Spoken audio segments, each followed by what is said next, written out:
E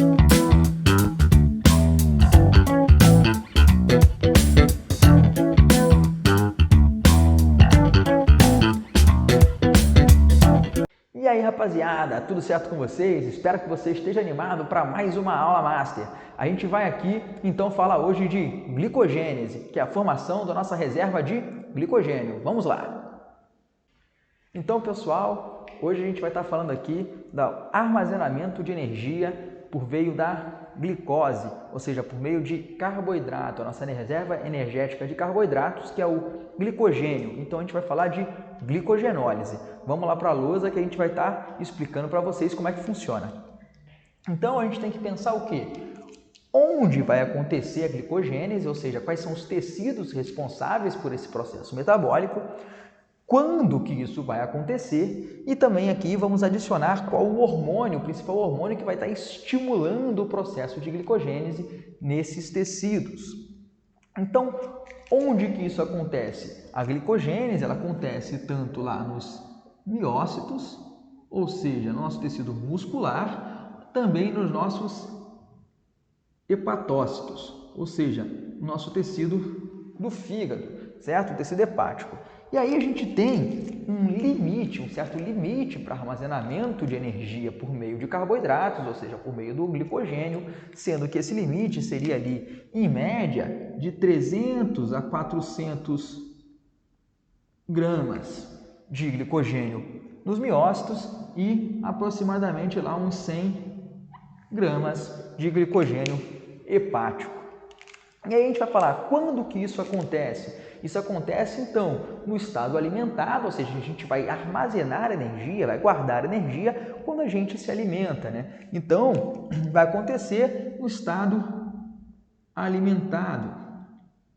E esse estado alimentado, ele então é determinado por um estado hiperglicêmico, ou seja, quando a gente tem uma alta de glicose no sangue. Então, a gente vai estar aqui no estado de hiperglicemia, o que é comum após a alimentação. Mas é então uma hiperglicemia normal, né? Uma glicemia que a gente espera ter durante a alimentação, durante o estado alimentado, uma hiperglicemia suficiente para então dar o gatilho da produção de um hormônio estimulador. Então, o hormônio que é liberado principalmente no estado de hiperglicemia é a insulina. Certo? Então, a insulina que é liberada lá pelas células beta pancreáticas, lá nas ilhotas de Langerhans do pâncreas, né? Ela então libera lá a insulina, que é o nosso principal hormônio anabólico, né? Então é um hormônio que vai construir as moléculas, realizar o anabolismo de uma molécula de carboidrato, que vai ser o glicogênio. Então, a gente está pensando aqui, simulando aqui uma célula, certo? Com a sua membrana plasmática de duplo fosfolipídio, correto? E a gente então vai estar simulando tanto os miócitos quanto os hepatócitos. Isso aqui, então, a gente vai pensar que é uma célula que é tanto de miócitos quanto de hepatócitos. E aí, a gente vai ter, então, a nossa querida glicose. Vamos representar a glicose aqui. A glicose a gente vai apresentar como uma bolinha. Então, a gente vai pensar essa bolinha sendo a glicose, onde essa bolinha tem lá o primeiro carbono, e a gente vem vindo até aqui, vamos colocar aqui o quarto carbono, e saindo daqui o sexto carbono. A gente vai, vocês assistem lá o vídeo da estrutura da glicose, estrutura dos carboidratos, vocês vão ver lá que ela tem 6 carbonos, né? O carbono 1, o carbono 4, o carbono 6, eles são importantes para a gente entender que a gente vai formar então a ligação entre glicose sendo uma ligação glicosídica. Então a gente pode ter lá as alfas 1,4 glicosídicas ou as alfas 1,6 glicosídicas que causam ramificações na cadeia do carboidrato.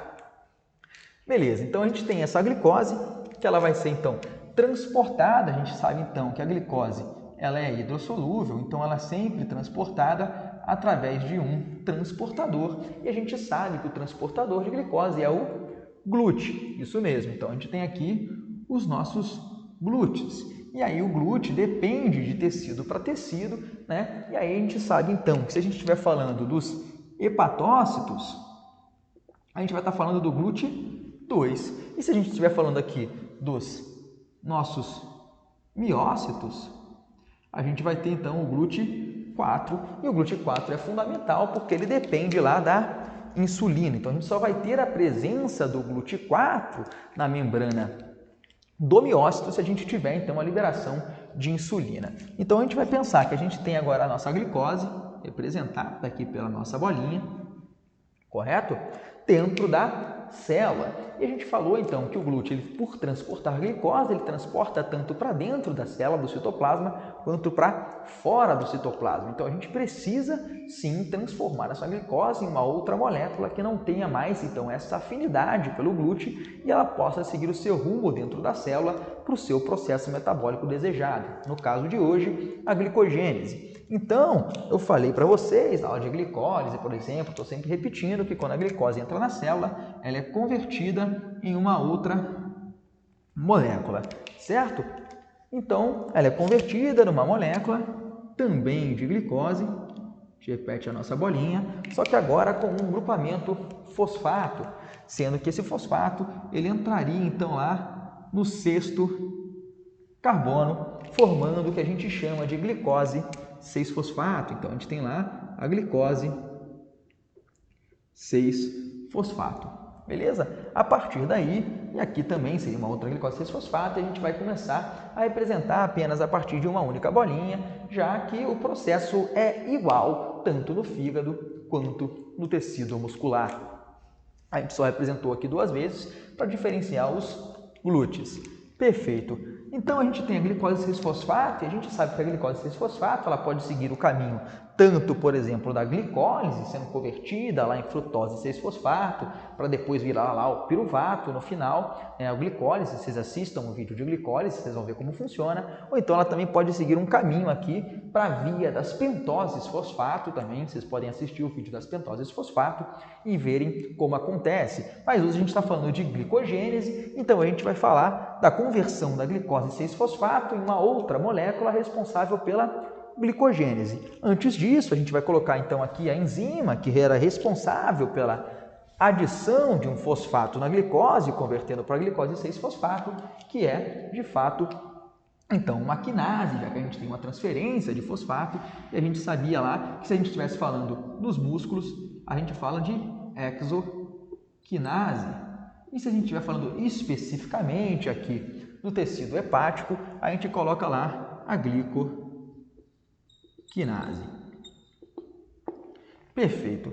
Então agora a gente vai então converter essa glicose 6-fosfato em uma outra substância, então uma substância responsável pela glicogênese, que seria então apenas uma mudança, uma modificação da posição do fosfato da glicose, saindo lá então daquele sexto carbono aqui, o sexto carbono está com fosfato, modificando então esse fosfato lá para o primeiro carbono. Então, a gente vai trocar aqui do sexto para o primeiro, a gente apaga agora aqui, que ele não está mais lá no sexto, está agora presente lá no primeiro, passando a ser o que a gente chama de glicose 1-fosfato. Então, agora a gente tem a glicose 1-fosfato. Perfeito. E quem faz isso é uma mutase. Lembra que a gente tinha, então, lá da 3-fosfoglicerato, por exemplo, na glicólise, e era convertido em 2-fosfoglicerato por uma mutase. Então, apenas uma mutação de posição do fosfato. Nesse caso, do sexto carbono para o primeiro carbono. Então, a gente vai ter uma mutase fazendo isso, uma mutase de uma glicose fosfato. Então, da fosfoglicomutase. Então, a gente tem aqui a fosfoglicomutase catalisando o processo de conversão da glicose 6-fosfato na glicose 1-fosfato. Perfeito. A gente tem que pensar, então, que no citoplasma tem uma molécula orgânica que é chamada de UTP. Então, a gente vai ter aqui a presença do nosso amigo UTP. Então, a gente tem aqui o UTP. O UTP, o que é o UTP? É a uridina trifosfato, ou seja, é um nucleotídeo, né, uma base nitrogenada de uracila, junto com 3 grupamentos fosfato, formando então o UTP, a uridina trifosfato. A gente vai ter uma enzima neste processo que a gente vai chamar de pirofosfato. pirofosforilase. Então, para a gente entender como funciona a pirofosforilase, a gente tem que entender o que é um pirofosfato. O pirofosfato é nada mais nada menos do que 2 fosfatos inorgânicos. Então, se a gente tem uma pirofosforilase, a gente vai ter então uma enzima que quebra o UTP, liberando um pirofosfato, liberando 2 fosfatos inorgânicos.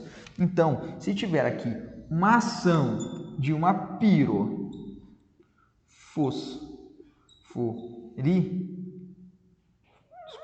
fosforilase, a gente vai ter então a retirada de um pirofosfato, que seria então 2 fosfatos inorgânicos. Então aqui sai um pirofosfato, colocamos aqui, que aqui sai então um pirofosfato.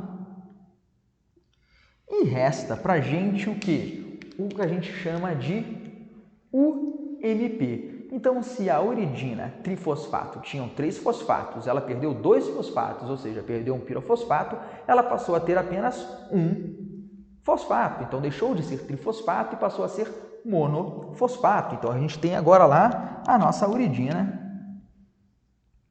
monofosfato, ou seja, o UMP. O que acontece é que agora a gente tem, então, lá no citoplasma, o UMP junto com a glicose 1-fosfato. E essa pirofosforilase acaba catalisando durante o processo de quebra do pirofosfato também a união, a junção da glicose 1-fosfato com o UMP. E a gente vai entender o que? A gente tem agora uma molécula de glicose que tinha um fosfato se juntando com uma molécula então, de uracila que tinha também um fosfato, lá a uridina monofosfato. Então a gente tem agora a uracila, a glicose e 2 fosfatos, o fosfato daqui do MP e o fosfato também da glicose 1-fosfato. Então isso aqui vai dar para a gente a conversão de uma molécula que a gente vai chamar de UDP-glicose, porque a gente tem esses 2 fosfatos aqui formando um difosfato com a uracila, então a uridina difosfato e a nossa glicose. Então a gente vai passar a ter neste momento o que a gente chama de UDP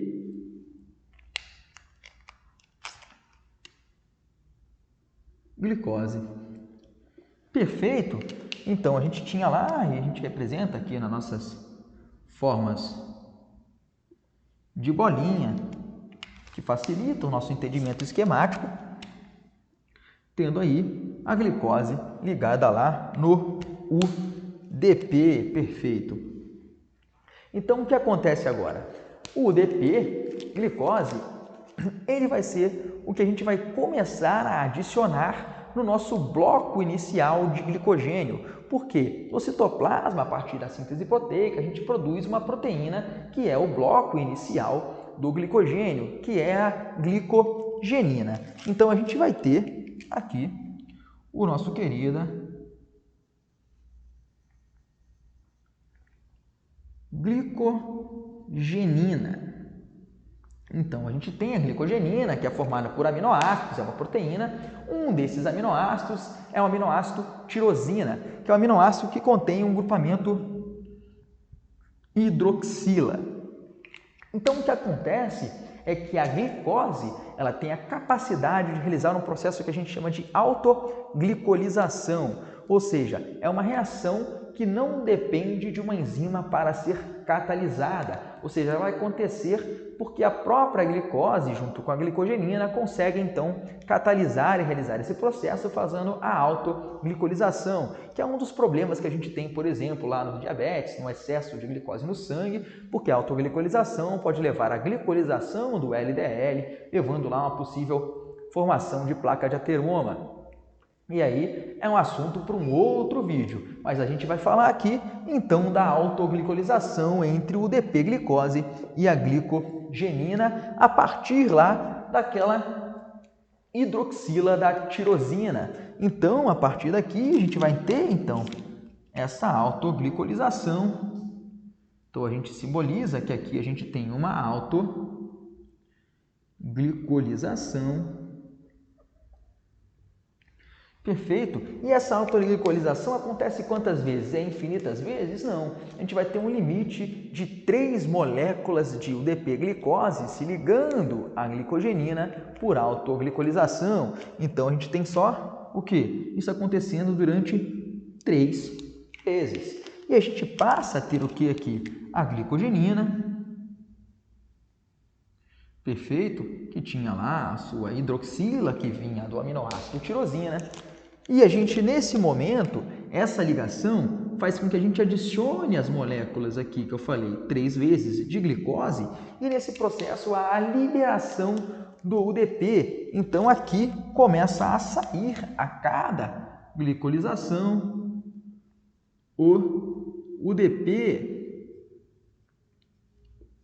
Então, a gente adiciona apenas moléculas de glicose à glicogenina. E aí, esse UDP acaba aqui pegando um fosfato inorgânico que presente está no citoplasma e acaba o quê? Renovando, ressintetizando lá o UTP.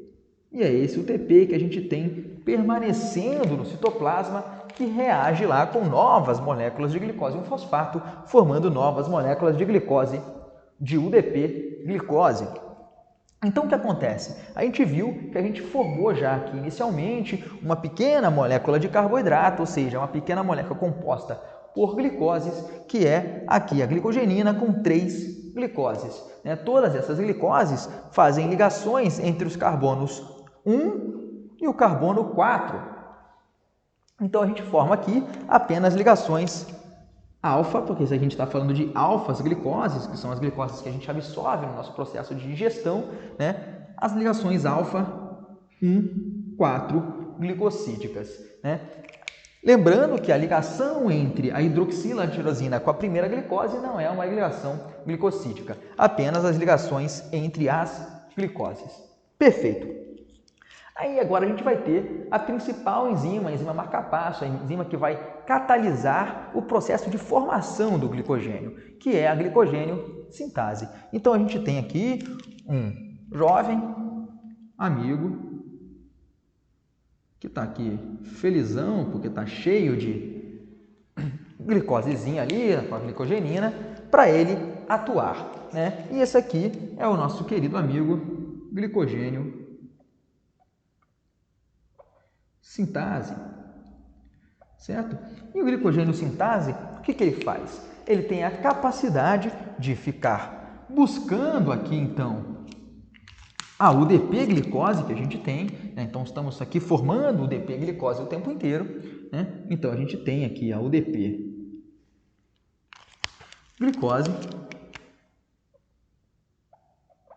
e essa UDP-glicose está lá, de bobeira, para glicogênio sintase, buscar essa UDP-glicose e ficar aqui adicionando essas UDPs-glicoses à então formada molécula inicial após a autoglicolização. E nesse processo sempre liberando quem? Liberando os UDPs, que vão ser catalisados, juntados com um fosfato inorgânico, renovando o UTP. Então, a gente vai colocando o quê? Novas moléculas de glicose por ligações 1,4 e alongando o quê? A nossa molécula de glicogênio. A gente vai alongando aquela cadeia linear por ligações 1,4, adicionando novas glicoses pela glicogênio sintase. E ele vai fazer isso aí até pelo menos ali umas 8 ou 10 glicoses adicionadas. Então, a gente vai ter aqui uma cadeia linear de pelo menos 8 a 10 glicoses. E aí vai entrar uma nova enzima que vai entrar no processo, repetindo aqui, realizando uma nova reação. Por quê? É mais fácil a gente armazenar algo num pequeno espaço, já que a gente tinha lá 300 a 400 gramas nos miócitos e 100 gramas nos hepatócitos, então é mais fácil a gente armazenar nesse pequeno espaço uma molécula muito longa, linear, ou uma molécula ramificada, uma molécula que a gente vai fazendo ramificações e consegue compactar mais essa molécula. É claro que é uma molécula ramificada, então a gente precisa fazer o quê? Uma ramificação, começar a ramificar essa cadeia de glicogênio, essa cadeias aqui de ligações entre glicose, deste carboidrato. Ou seja, para isso a gente vai ter uma outra enzima que a gente vai chamar de, aqui um outro brother. Esse outro brother vai ser a enzima ramificadora. Exatamente isso. A enzima que ramifica é a ramificadora, é simples assim. Né? Então, o que faz? A glicogênio-sintase tinha a capacidade, então, de gerar ligações alfa-1,4, enquanto a ramificadora ela vai ter duas capacidades, né? Dois domínios de ação. Um desses domínios vai ser o que tem a capacidade de quebrar ligações alfa-1,4. Então, se ela quebra a ligação alfa-1,4, ela pode chegar aqui e quebrar uma ligação alfa-1,4. E ela quebra a ligação alfa-1,4 a partir de 5 glicoses. Ela pega lá uma cadeiazinha que tem 5 glicoses, quebra ali uma ligação alfa-1,4 e ela tem a capacidade de gerar ligações alfa-1,6. Enquanto a glicogênio-sintase tinha a capacidade de gerar 1,4, a ramificadora tem a capacidade de gerar ligações 1,6, ou seja, ligações que causam ramificações. Além da ligação 1,6, que é a capacidade de gerar ligações, ela tem lá a capacidade de quebrar aquela ligação 1,4 que vinha sendo produzida pela glicogênio-sintase. Então, a gente pode colocar aqui que ela tem um primeiro domínio de quebra de ligação 1,4 glicosídica e tem um segundo domínio de formação de ligação 1,6. Lembrando que são sempre ligações alfa. Perfeito. Então, o que ela vai fazer é pegar essa estrutura aqui, que tinha lá, aqui está com 4, vamos colocar mais uma. Então, no caso, são 5 glicoses e transferi-las. Vamos repetir aqui a molécula de glicogenina com as glicoses, certo? Repete como se a gente tivesse lá a cadeia e ela transfere aqui para uma ligação 1,6, criando uma ligação 1,6 e a gente tinha lá então 5 glicoses, 1, 2, 3, 4, 5. Então ela transfere essas 5 glicoses aqui que ela cortou a partir de uma ligação, neste caso aqui, alfa 1,6 glicosídicas, certo? Então cria aqui uma ramificação. E aí a gente tem agora aqui dentro dessa ramificação o que? A nossa querida glicogênio-sintase repetindo o processo de adição de novas UDPs glicoses, liberando o UDP, que vai restaurar lá o UTP, alongando ainda mais essa cadeia de carboidratos e a ramificadora repetindo transferências. E isso a gente vai começar a ter o que? Novas ramificações. Isso aqui vai se repetindo e a gente começa então a formar aqui uma cadeia longa, cheia de glicoses e ramificada, ou seja, com ligações 1,4 e 1,6 que a gente vai chamar de glicogênio. Então é assim que a gente sintetiza o glicogênio no processo de glicogênese, onde ele acontece em miócitos e adipócitos. Quando ele acontece, quando a gente tem um excesso de glicose, ou a glicose que está em excesso, a gente então pode armazená-la para mais tarde, né? E qual é o hormônio que estimula esse processo? É a insulina. Então, tudo começa a partir da conversão da glicose 6-fosfato na glicose 1-fosfato, e aí a gente tem então uma reação da glicose 1-fosfato lá com o UMP que veio do UTP presente no citoplasma, gerando lá a molécula inicial que vai ser adicionada na nossa cadeia de glicogênio, que é a UDP-glicose. E inicialmente ele se junta com a glicogenina, que é o nosso bloco inicial de síntese, onde a gente vai começar a construir o glicogênio a partir de uma autoglicolização limitada a 3 moléculas de UDP-glicose, gerando aqui, então, o início do nosso carboidrato, o glicogênio, que é a glicogenina, ligada lá em 3 glicoses, liberando sempre o UDP, que sempre acaba se associando ao fosfato inorgânico, gerando o UTP. E aí a gente tem a ação das nossas principais enzimas, sendo que a principal delas, a marca-passo, é que sintetiza o glicogênio, a glicogênio sintase, que tem então o domínio de gerar ligações alfa-1,4, ligações lineares, e ela vai gerando até quando tem ali aproximadamente 10, de 8 a 10, entra a ação da ramificadora para ramificar e compactar essa molécula para a gente poder armazenar, fazendo tanto a quebra de ligações 1,4 a partir dali de um bloco de 5 glicoses, e depois a capacidade de formar uma nova ligação, só que dessa vez a ligação 1,6 glicosídica. E aí a glicogênio sintase segue adicionando ligações 1,4 e a ramificadora segue criando ramificações até que a gente chegue na nossa molécula definitiva de glicogênio, respeitando a nossa saturação tanto de miócitos e adipócitos. Desculpa, e hepatócitos, não adipócitos, né?